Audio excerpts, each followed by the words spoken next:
With the new Blackwood expansion just around the corner, Elder Scrolls 6 is far off as ever, and a growing player base almost 7 years after launch, there are more reasons than ever to get into Elder Scrolls Online. Whether you're a longtime fan of the single-player games, an MMO enthusiast, or just a casual observer looking for something new. With ZeniMax Online Studios announcing that this year we will be seeing yet another free-play event and the sale of all past game editions to coincide with the game's 7-year anniversary, there's no better time than now to take the plunge. And thanks to the free trial period, there's plenty of opportunity to make sure that the game is right for you before you buy. But if you do play for free and you like what the game has on offer, what edition do you pick up? On Steam alone, there are no fewer than 5 different editions available for purchase, in addition to multiple upgrades, content packs, memberships, and premium currency options. If it wasn't obvious already, ESO is a money printer for ZeniMax, and judging by the volume of content produced for it, it has been for at least the last 5 years. Part of what makes it a money printer? An in-game cash shop with a massive variety of big-ticket items, both vanity and functional, annual expansions, quarterly DLC packs, and an optional subscription with useful perks for its members. While the wide variety of ways to spend money may seem initially off-putting, it comes with one major benefit. Once you buy a copy of ESO, it is completely free to continue playing forever. There is no mandatory subscription to continue accessing the game and its content once you've paid the price of admission.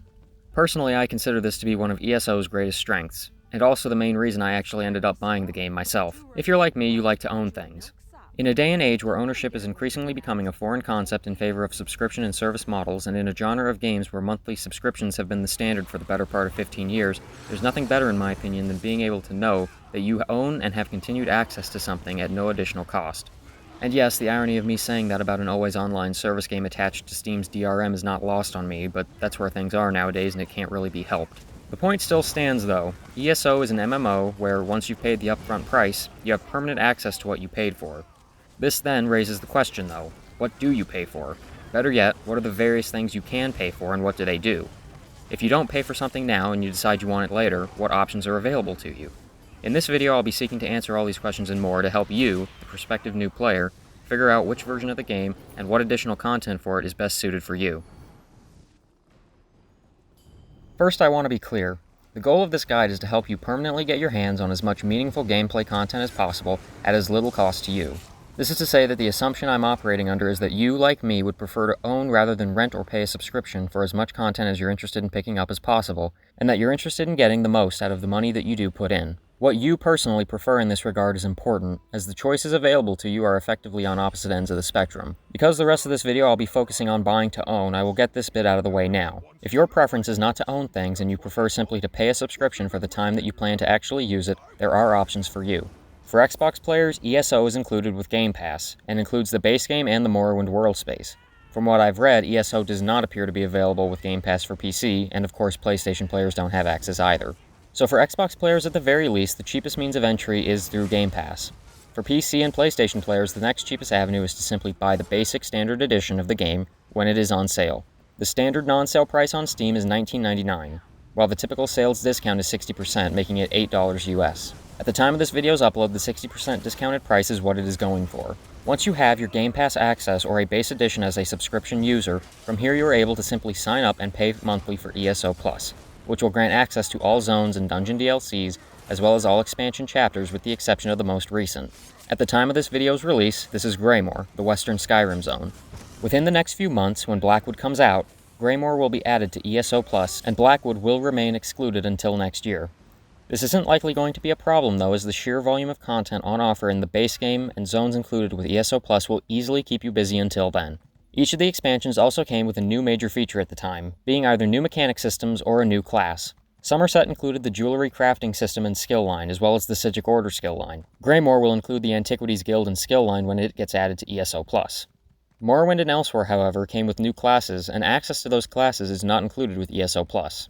The class included with Morrowind is available with all editions of the game that are considered to include the Morrowind chapter being the key word here, which the standard edition does if you buy it, however the Game Pass apparently does not. The class included with elsewhere does not come with either edition and must be purchased separately through the Crown Store. In addition, the only way to access the Imperial race for characters is also through the Crown Store. I will be going further into detail about these things later in the video. For now, I will just explain the easiest and most cost-effective way for a Game Pass or Standard Edition owner with ESO Plus to get access to these. The new classes each cost 1,500 crowns, and the Imperial upgrade is 2,100 crowns. Each month you have a sub to ESO Plus, you receive a stipend of 1,650 crowns. All new accounts also receive 500 crowns for free at the start. So if you are a subscription-focused person, but want to get your hands on these final bits of content, the easiest way to do it is to save your 500 starting crowns, hold an ESO Plus subscription for 2 to 3 months, depending on if you bought the standard or are playing through Game Pass, and buy one of the pieces of content with each round of crowns you receive. The 500 starting crowns plus your first month's 1650 will give you just enough for the Imperial, while the 1650 in the following month will cover one of the classes. If you bought the standard edition, this will be the Necromancer from Elsewhere, the only class you won't have. If you are playing through Game Pass, this could either be the Warden or the Necromancer. If you are playing through the Game Pass version, holding your ESO Plus membership for 1 more month will give you the final crowns needed to get both classes. This assumes that neither of these items will go on sale, which they have been known to do in the past, but it is very infrequent and inconsistent, so I wouldn't consider it worth holding out for if you really want to have access to them. So to quickly recap for those who prefer a subscription, either get the game through Game Pass or just get the base game when it goes on sale.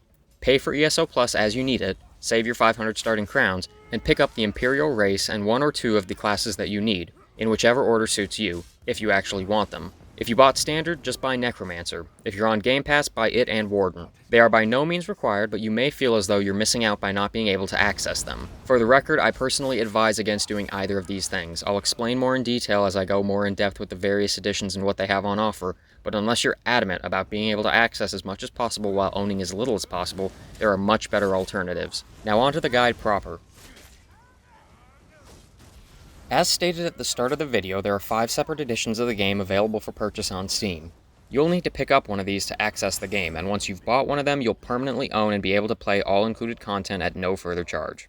The expansion editions of the game come with additional content, some of which is and some of which isn't included with an ESO Plus membership, while the expansion collector's editions just come with some additional digital vanity goods.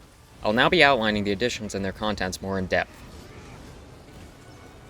The standard edition of ESO includes the base game and the Morrowind expansion. It carries a retail price of $19.99 US and regularly goes on sale during both Steam and ESO event sales for a 60% discount equaling $7.99. As previously stated, it contains the base game, which grants access to the game's main quest, the 4 base classes, 9 playable races evenly split across 3 factions, 5 major zones per faction, each with their own main and side quests, as well as the Cold Harbor and Craglorn PvE zones and Cyrodiil PvP. It also includes the Morrowind chapter, which comes with the new zone of Vardenfell, all of the associated quest content, and the Warden class. The 4 base classes include Dragon Knights, Nightblades, Sorcerers, and Templars. Playable races in the Standard Edition include all of the standard playable ones from the last 3 mainline entries, with the exception of Imperials, and each of these races belongs to one of the 3 major in-game alliances. Nords, Dark Elves, and Argonians belong to the Ebonheart Pact faction. Bretons, Orcs, and Redguards belong to the Daggerfall Covenant, and High Elves, Wood Elves, and Khajiit belong to the Aldmeri Dominion. Races are exclusive to their faction, so Nords can only be members of the Pact, Bretons can only be members of the Covenant, and so on. There are 2 exceptions to this rule, the first being Imperials, which as previously stated are sold separately, and the second being an account upgrade available for purchase, which allows you to create characters of any race in any alliance. I will elaborate more on both of these upgrades when we get to the in-game purchases section later in the video, but for the remainder of this section on the various editions of the game, just know that none of them include either of these features. They are solely available once you already own the game. There are 5 main zones per faction, as well as 2 smaller low-level introductory zones for both Pact and Covenant. The Dominion starting zone is a single, larger consolidated zone. Each of the major zones can take between 10 and 20 hours to complete depending on how quickly you go through its main questline, how many side quests you do, and how many other regional activities you try to finish. In addition to the main quest and side quest locations, zones also include delves, which are smaller dungeons that can be completed individually or with random players as they are publicly instanced, world bosses, major dungeon-style boss enemies that will require a group or a number of randoms to kill, dolmens, which are wave-based defenses against Daedra, usually handled by a couple of players, and public dungeons, which are usually designed in the same way as small group dungeons, but are publicly instanced and will usually require a handful of people to complete. Instanced dungeons for groups are considered part of the overworld, as their entrances exist as locations within the zones, but they require a proper group with dedicated roles to complete, and the way most players will do that is through the Dungeon Finder. As your character levels up, you'll be given access to new, higher-level dungeons that you can queue for, until your character reaches level 50. Despite zones being considered in lore to be owned by their respective factions, players are free to travel between zones from as soon as level 1, regardless of faction affiliation. Faction main quests are only available to members of that faction, however. That is until players complete the game's main questline and have reached rank 50, at which point they can consult the John Cleese character to play through the questlines of other factions on their existing character. There are also 2 PvE zones considered neutral, those being Craglorn and Cold Harbor. Craglorn is similar to the faction-specific zones, having its own main quest as well as solo and group PvE content. Players can access it on new characters and start its main quest immediately regardless of faction. The open-world Cold Harbor Zone is accessed late in the game's main quest and similarly features group and solo content. Additionally, the base game includes access to Cyrodiil PvP, which is generally regarded by much of the player base as being one of the best parts of ESO, taking heavy inspiration from Dark Age of Camelot, and featuring all three factions fighting over various forts, towns, and outposts in central Cyrodiil. Finally, the Standard Edition includes the Morrowind chapter, which comes with the Vardenfell World Zone and the Warden class. The Vardenfell Zone is considered to be faction neutral, and the main quest for starting the zone can be started by players immediately regardless of faction. The zone itself has a similar volume of content and size as any of the base game's main faction zones. It also includes the Warden class, the fifth of the 6 different classes that are available in the game. It is a solid class with useful abilities that, if you buy any of the additions to the game currently being sold officially, you will receive. Only Game Pass players or those who purchase old pre-Morrowind copies of the game will not have access by default. Now that was a lot to go over, but there are a couple reasons why I felt it necessary. The most obvious reason is that this is a buying guide, so it's important to lay out everything that the product you're paying for includes. However, the main reason that I went into such detail is because doing so is extremely illustrative of the value proposition of the game and its additional content. Bear in mind, all of the content I just listed currently sells for $20 US when it is not discounted. When it does get discounted, like it is at the time of this video being published, it costs $8. Even at the game's launch, when it had a monthly subscription and the Morrowind chapter's zone and class did not exist, all of the other content I've already mentioned had, initially at least, a price tag of $60. It's important to keep this in mind as we discuss other content available for sale, how much of it there is, how much it costs, and the means by which you can obtain it. As I stated previously, there are 5 editions of the game available. One of those is the Standard Edition we already went over. The other 4 are all almost identical, with the sole exception of whether or not they include the most recent expansion and a handful of digital vanity items. Before I go over the editions themselves, I'm just going to outline the contents of the expansions, with the exception of Morrowind, which I've already gone over, and which all of the versions come with. The Somerset expansion adds the mainland of the Somerset Isles as a new zone. Similar to Vardenfell, it has roughly the same volume of content as a base game zone. It also includes 2 new skill lines and a crafting system. The new Psijic Order skill line is unlocked during the main quest and provides a variety of predominantly magic-based support abilities and passives loosely themed around time manipulation. And the new jewelry crafting system is also included with its own fully fleshed out crafting skill line. The Elsewhere expansion adds the Northern Elsewhere region of Anaquina, again featuring its own main quest and a similar amount of content to do as a base game zone. It also includes the Necromancer class as previously discussed. Only the chapter version included with the game version sold on Steam actually contains the class as part of the bundle. The DLC version of Elsewhere available in the in-game store and with ESO Plus does not. Keep this in mind because we'll be coming back to it. Greymoor is the Skyrim-themed expansion, adding the Western Skyrim zone encompassing Hofengar and Hjalmarch, as well as its own portion of Blackreach. Again, similar volume of content to offer to base game zones. The DLC also includes the new Antiquarian Society Guild and their Antiquity system and skill line, which most simply is a system and skill line for treasure hunting. Greymoor's content offering was considered somewhat disappointing by players, especially owing to the lack of a new class and the lack of impact Antiquities had on the game compared to jewelry crafting. Finally, there is the as-of-yet released Blackwood chapter. We don't actually know how large the world space will be or how much quest or other content it will be populated with, but it can be assumed relatively safely to follow its predecessors and have a similar amount of content as one of the base game zones. It will also include its own new major system in the form of the Companion system, for which more details will be forthcoming, though some info is already available. Having now detailed all of the chapters that are on offer with the other editions of the game, there is one caveat I wish to make note of. When discussing the general size of the various zones, you may have noticed that I repeatedly made mention to the volume or amount of content rather than the size of the zone itself. This was no accident, as all of the expansion's actual world spaces are widely considered to be on the geographically small side, and at times even cramped. The volume of things to do in these zones, like dungeons, delves, quests, and bosses, are comparable to zones in the base game. The space in which you do them isn't. Before I discuss the purchasing options for the 2 editions, I want to be very clear about what you'll be looking at if you go to either of their respective store pages on Steam, as each has 4 separate purchase options. Any store item labeled as an upgrade consists solely of that expansion and its digital extras. Upgrades do not grant access to the base game or any of the expansions besides the one you're paying for. These are here solely for existing players who did not already own the expansion. The items we are looking at are the purchase options specifically not labeled as upgrades, which are noted in their descriptions as including the Elder Scrolls Online base game, the chapter for which the edition is named, and all previous chapters, those being Elsewhere, Somerset, and Morrowind. The Greymoor Standard Edition has a retail price currently of $49.99 US, this after having received a $10 price reduction at the end of January. At the time of this video's publication, it is on sale for a 67% discount, coming to a total of around $16.50. This number is going to be important, so keep it in mind. The Greymore Digital Collector's Edition is available for $69.99. It too received a cut to its base price in January, originally having cost $79.99. During the current sale, it is also discounted for 67% off, and in turn currently costs $23.09. The Digital Collector's Edition contents are outlined further down the store page, and as I've stated earlier in the video, consists solely of vanity items: a mount, a pet, emotes, outfits, and decorations. I should be clear here, every chapter released has had its own Digital Collector's Edition with its own cosmetic contents. The Greymore Digital Collector's Edition only includes its own collector's content. It does not come with any of the items from previous collector's editions. If you're adamant about owning the contents of past collector's editions, however, all of them were added to the Crown Store with their respective chapters when they were pulled from normal sale and added to ESO Plus and the Crown Store.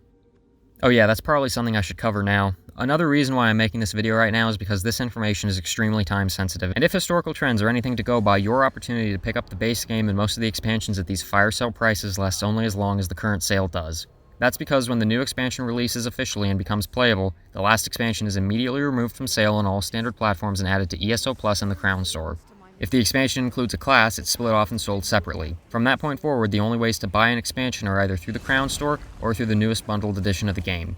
If you buy one of the expansions that included a class through the Crown Store, it won't include it. Since all editions of the game include the Morrowind chapter, which itself includes the Warden class, this is only really relevant to Elsewhere and the Necromancer class.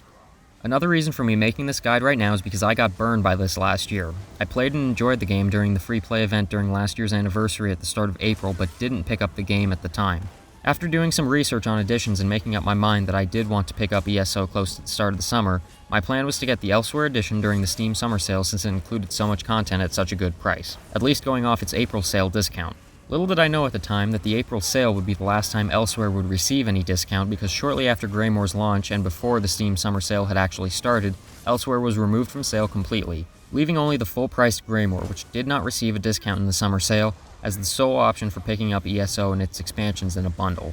I ended up waiting until the winter sale at the end of the year to actually pick the game up, at which point Greymore hadn't yet received its price reduction, but was still on sale for 67% off. That may seem extreme, but when we get to discussing the value proposition of what's on offer, it should be made more clear why I was inclined to wait as long as I did.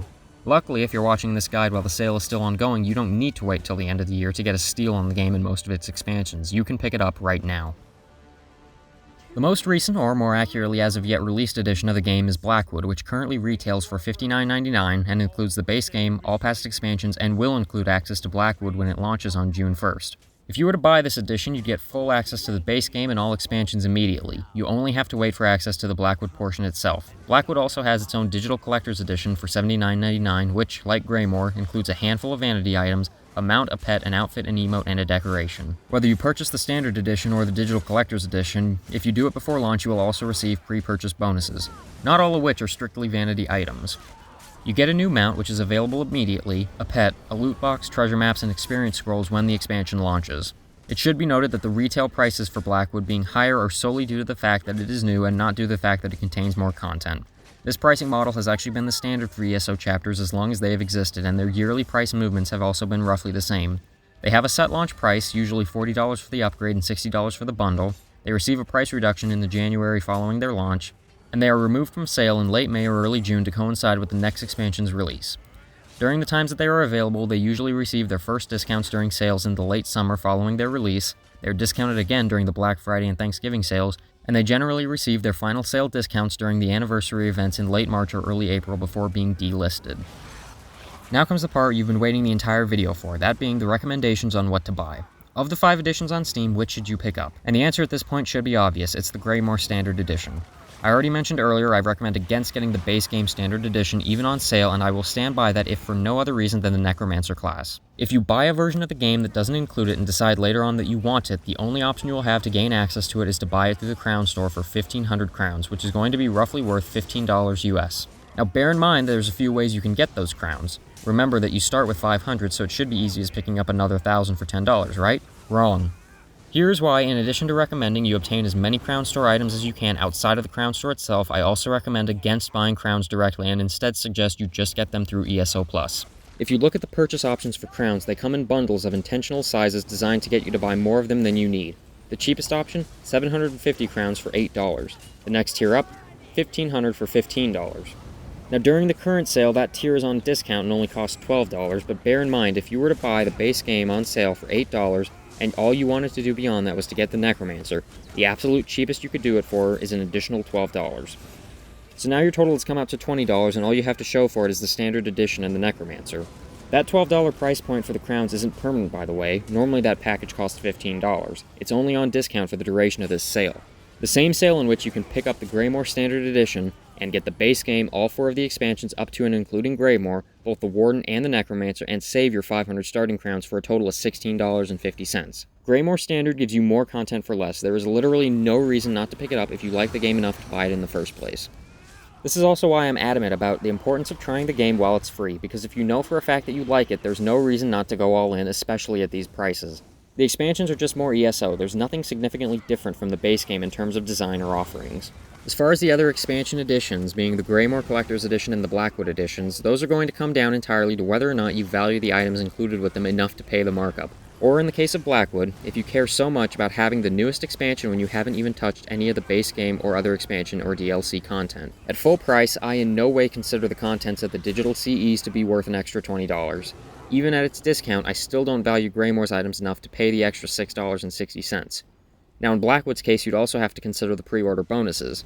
Beyond the fact that it would actually be cheaper to just buy the Greymore Standard Edition and then just pick up the Blackwood upgrade once you have it, even at full price, I again in no way would consider either the digital bonuses you get from pre-purchasing and from the CE to be worth the added cost, nor would I consider immediate access to the expansion worth spending almost 4 times as much when there are already hundreds of hours worth of things to do in just the base game and the expansions you'd be getting with the Greymore Standard. That doesn't even account for all the dungeons and DLC zones you would get access to if you picked up ESO Plus as well. The base game, past expansions, and ESO Plus content should be easily enough to hold a new player over until at least the fall, if not the winter, and by that point, the Blackwood upgrade should be seeing some deep discounts. Alternatively, if you're really patient like I am, you could also just wait until this time next year and pick up the upgrade after its base price reduction and likely at a 67% discount for less than $10. Now all of what I just outlined is going to come down a bit more to personal preference and what you value. As stated earlier, my goal with this guide is to get you as much unique, playable content as possible for the best price.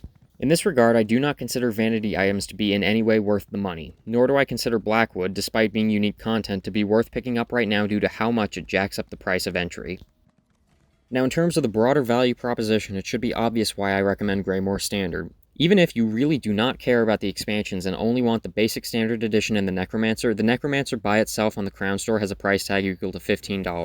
$15, that's 3/4 the value of the entire base game when it isn't on sale, and just shy of double the cost when it is. Remember when I went into exhaustive detail about all of the stuff in the base game that it includes, even the things that might seem a bit innocuous like how many races or classes it comes with? This is why. Even at the original $60 price tag, you're paying 1/4 of the entire game's cost for one class. The base game already has 4, technically 5 when you count the Warden, in addition to the laundry list of other things I listed off. And even though you get your free 500 crowns to start, unless you buy crowns when they're discounted, you are going to be paying that full $15. Either for just the crowns on their own or for a month of ESO Plus in order to have enough to actually buy it. Again, a reason I recommend against just buying crowns. Now, if you were to buy a month's worth of ESO Plus in order to get some of the added benefits in addition to these crowns, you're still paying $15, and while you do have access to the previous expansions with the exception of Greymore, because remember, Greymore does not get added until Blackwood actually releases, once the membership runs out, all you will have to show for it is still the Standard Edition, the Necromancer, and 150 crowns left over. What if you wanted the Standard Edition, Necromancer, and Imperial? Now you're out of luck unless you shell out for more crowns or more months of ESO Plus. At this point, you will have spent significantly more for significantly less, which again is why I say just go for the Greymore Standard. Now in terms of the expansions themselves, bear in mind their individual cost when they released, that is the cost of their upgrade version and not their base game bundle, with the sole exception of Somerset, was $40. Somerset was $30. $40, at launch at least, and with no discount, for one zone and one additional feature, either one new class or 1 or 2 new skill lines. Again, twice the cost of the base game when not on sale. At their cheapest, which is a 67% discount after a 25% or $10 price reduction, the upgrades on their own are $10, half the price of the standard when not on sale, and 25% more when it is. Now this isn't even really all that relevant now since most of them aren't on sale anymore, and after Blackwood releases, Greymore won't be either, but again, value prop. When you consider how much these things went for in the past, even at their cheapest, but especially at their starting retail price, and you then consider how cheaply you can get them just by buying the Greymore Standard Bundle, it is an absolute steal. And again, bear in mind that in buying them as part of a bundle rather than deferring access to them to your continued membership to ESO Plus, you will always have access to them even if you cancel ESO Plus. You won't have to pay extra for the Necromancer, and you'll be getting them at a fraction of the cost they initially sold for. I can't say it enough, buy the Greymore Standard. You will not regret owning and having access to things for so cheap that you otherwise would have to spend so much more comparatively on. Now, as far as total content on offer goes, unfortunately, even if you do get one of the expansion bundles, once you get into the game, you're still not done. At least not if you really want to get everything or work towards getting as much as possible. Again, going back to my intent with this video, getting you as much content for as little money. Some things can't be helped, chiefly among which are the Crown Store exclusive items, namely account upgrades and DLC. I've already mentioned the Imperial race before, and that is one that I would definitely consider to be worth picking up, if for no other reason than the fact that it's the only race you don't otherwise have access to. Unfortunately, it is only available through the Crown Store. Now technically there is an edition of the game from in the past that came bundled with it, that being the Imperial Edition. Unfortunately, that was the game's physical collector edition from before when it launched, so beyond the fact that it includes absolutely none of the DLCs or expansions, you're not going to get that cheaply. As far as the upgrade available through the Crown Store goes, it's also worth considering its price. 2,100 crowns or 21 US dollars. Again, let's look at value prop. A statistically unique race that can be played in any faction, a unique mount, and a pet mudcrab. For $1 more than the standard edition of the game when it isn't on sale, or more than half the cost of a new expansion's upgrade at full price. Still, I consider it worth getting, but not through crowns that you purchase directly. Remember how when we talked about buying the Necromancer, even though you had 500 free crowns to start, there was no option to buy just enough extra to get the class? Same principle applies here, but more ridiculously. The 2,100 price tag puts it just out of reach of the 1,500 crown bundle. The next bundle size up, 3,000 crowns for $25. If you buy now during the sale, $18.75. Again, don't buy crowns. There's a better way, and that way is through ESO Plus. Even if you only buy 1 month's worth of membership for $15 even, you will not only get 1,650 crowns, which will give you enough when added to your starting 500 to buy the Imperial upgrade with 50 to spare, but you will also get all of the benefits ESO Plus offers for 1 month. Let's talk about those benefits now. As already mentioned, 1,650 crowns per month at the start of the sub period. Access to all DLC packs for the duration of the subscription with the sole exception of the most recent expansion. A craft bag with unlimited space for crafting materials and double the space in your bank. Gold, experience, and crafting bonuses. Those are the big ones. Others include increased home furnishing capacity, the ability to use dyes on costumes, and members-only discounts on Crown Store items. Why pay only for crowns, and especially why pay $15 for 1,500 crowns when you can pay the same amount at most on a monthly basis for more crowns, total DLC access, and other benefits? I'll be getting to the DLCs in a minute, but I want to first finish talking about upgrades and how the crowns you earn from ESO Plus should or shouldn't be put towards them. When you look at list videos on YouTube detailing what Crown Store items you should consider picking up, the vast majority of the items on those lists end up being upgrades, and it's not hard to see why. They offer tangible utility that most other store items don't. Among the most frequently recommended are Assistance, the Imperial Race, the Any Race, Any Alliance upgrade, and the Inventory Expanding Pets. Also classes technically, though if you follow my earlier advice and just get the Greymore bundle, this is a non-issue.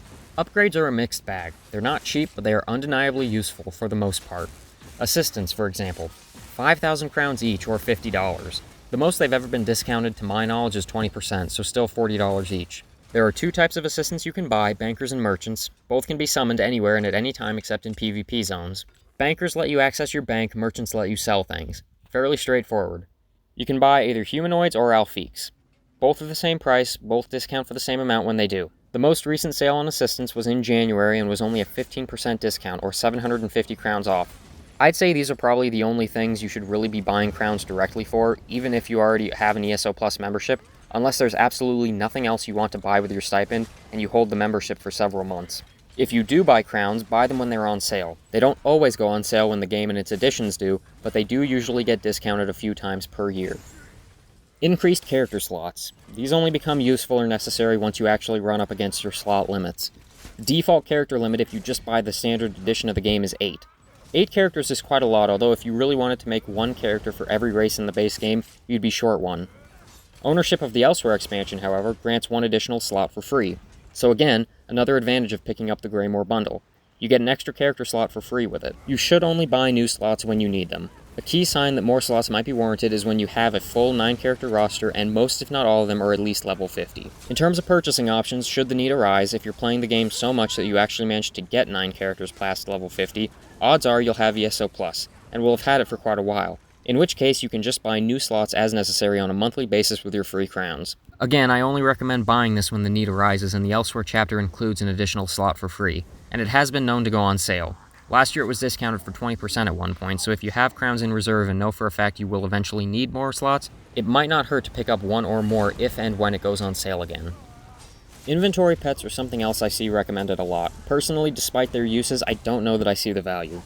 There are 2 pets, each costs 1,200 crowns, and each grants 5 new inventory slots on all characters, existing and old. Is an extra 10 inventory slots by default on all characters worth $24?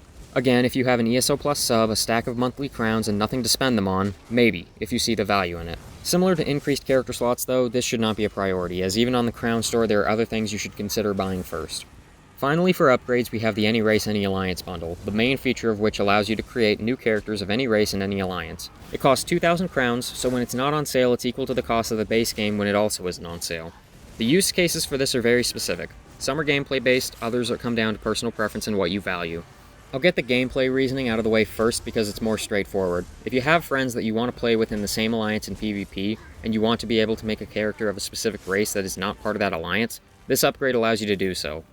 Namely, if you're a min-maxer and you want to be able to create a character of a certain race, class, and role that is in a non-typical alliance, either to play with a friend or just because it's the alliance you really want to be in, again, useful, maybe. It's important to note, though, that unless you are a min-maxer, from a gameplay perspective, race is of limited importance when it comes to synergizing with class, and role takes precedence overall.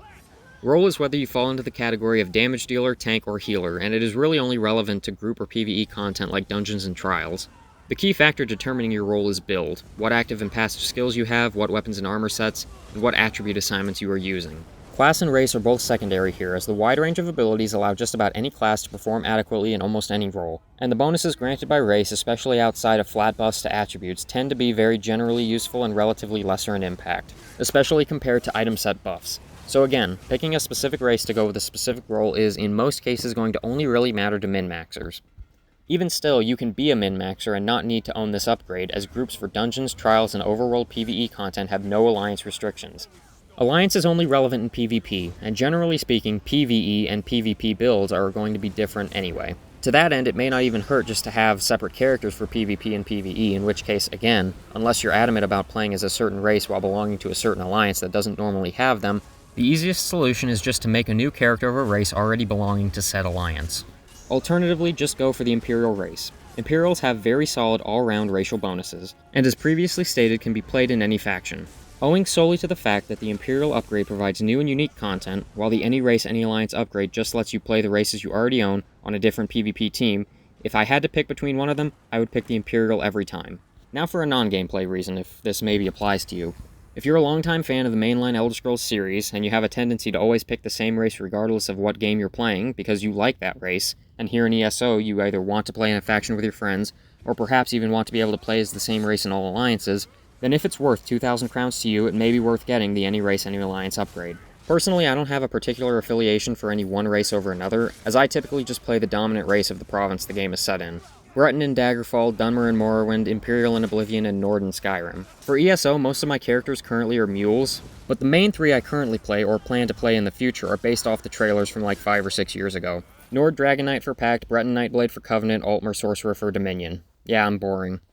Final word on upgrades, almost everything else in the Crown Store in the Upgrades tab besides what I've listed here is a borderline scam, and under no circumstances should you buy any of them. All of the stuff I've listed up to this point you can only obtain through purchase. Literally everything else in the Upgrades tab of the Crown Store you can and easily will earn just by playing the game. Sole exceptions are the tokens for changing things like character name, race, and appearance. These are egregiously priced single-use items, not worth it at all in my opinion. I know at this point we've been going on for what seems like forever, but bear with me because we're almost done. ESO Plus. If it wasn't made clear already, I do recommend it, if nothing else, as a means of getting crowns to buy things with. The access to DLCs is generally worth it though. That being said, some DLCs are more worth accessing than others. I should probably specify here when I say DLCs, I'm referring to content packs that either generally contain smaller zones than the expansions do, or dungeon DLCs that contain new dungeons. ESO Plus is worth getting while you're actively playing ESO, because it grants you access to all of them. As I said already though, some DLCs are more worth accessing or having access to than others. The two main ones I'd include in this category are the Thieves Guild and Dark Brotherhood DLCs, which in addition to the new zones, add the factions themselves and their own unique skill lines. These skill trees are only accessible if you have access to the DLC. Same as with Somerset's jewelry crafting and Sijic skill lines. Once you've unlocked the skill line on a character, they will continue to have access to it even if you end your ESO Plus subscription. However, you will be unable to add the skill line to new characters without gaining back access to the DLC. For this reason, similar to the expansion skill lines, I would consider these DLCs worth owning so that if you wish to end your ESO Plus membership, you won't be prevented from adding these skill lines to new characters in the future if you decide to continue playing the game. You shouldn't think about buying DLCs until after you are satisfied with your account upgrade purchases, and even then, buying DLCs may be wholly unnecessary if you just plan to keep your Plus membership whenever you're actively playing the game. Buying the DLCs is more to the benefit of those who don't want to hold the ESO Plus sub forever, but still want to have access to at least some of the more meaningful content. The number of crowns you'll have by this point depends on how many upgrades you purchased, how many months you've held your ESO Plus, and whether or not you purchased additional crowns. Again, so long as you're actively playing the game, the best method of getting crowns is through ESO Plus. Once you have all the upgrades you want or feel you need, then you can start to consider what DLCs you want to own. As previously stated, if you're like me and value permanent access to gameplay features, Thieves Guild and Dark Brotherhood are the most obvious choices. In terms of zones and story content, Orsinium is generally considered to be the best of the DLCs. As far as purchase options for any of these three, I solely recommend picking up the Guilds and Glory bundle, regardless of if it goes on sale or not.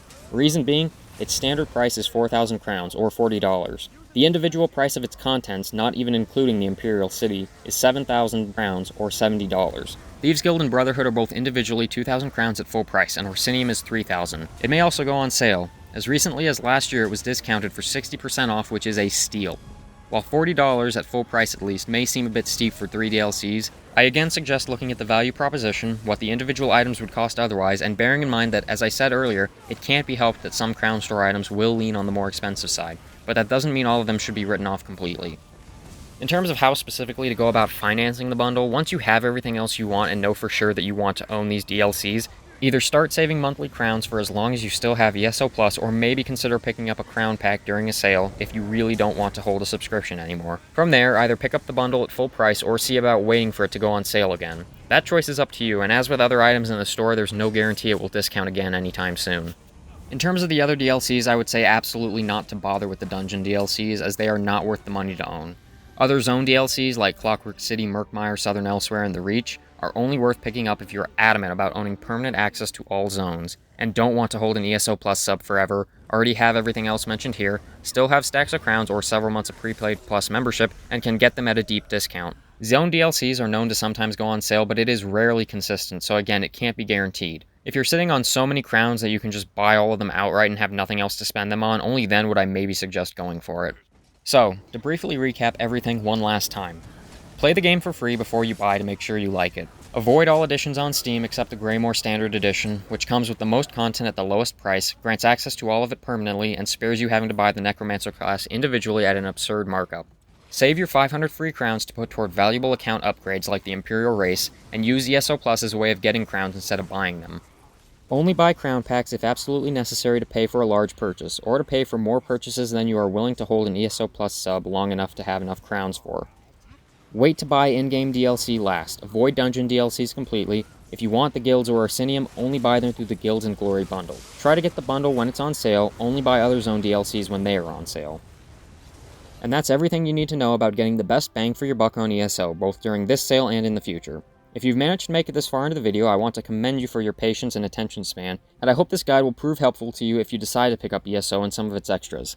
If you did find it helpful and have friends you know might also be interested in jumping into ESO, and you want to make sure that they make all the right purchasing decisions, consider sharing the information you learned in this video with them, or just sharing the video itself. It might be a bit of a slog to get through, but I've made every effort to be as exhaustive as possible, and it is my hope that you'll be able to benefit from making smart purchasing decisions now in order to save yourself money in the future. Once again, thanks for watching, and I hope to see you in Tamriel.